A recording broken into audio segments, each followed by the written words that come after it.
want to do that, but then you say, okay, you can do it, but do it in my name.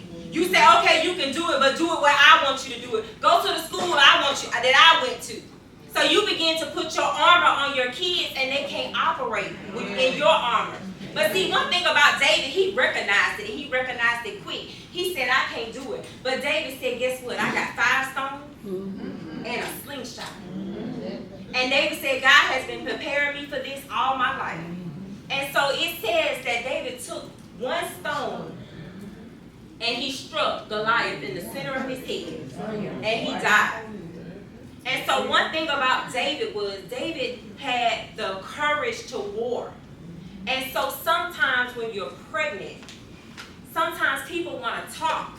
And by them talking, if you don't have faith or if you don't have that confidence, you'll begin to allow them to cause you to walk out of what God wanted you to do. Because you have to remember, before this, David had been anointed to be king. And so he was anointed prior to defeating Goliath. And so David knew what God called him to be. And God can tell you, ladies, that you are fearfully and wonderfully made.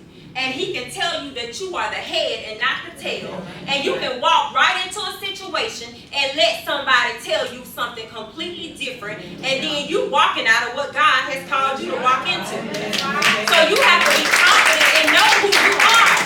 David said, although I may be tending to my father's sheep, I am anointed by the Father. So when you go into these spaces and places, you have to walk in with your head held high. And you have to know, can't nobody touch you. You have to know that you are the best. Sometimes, you know, we walk into these places, we walk into spaces, and we may feel like we don't belong. We may feel like I don't have the education, I don't have the experience, I don't have the money, I don't have whatever the case is, but guess what you have? You have the pedigree of God. You have the pedigree of the Father.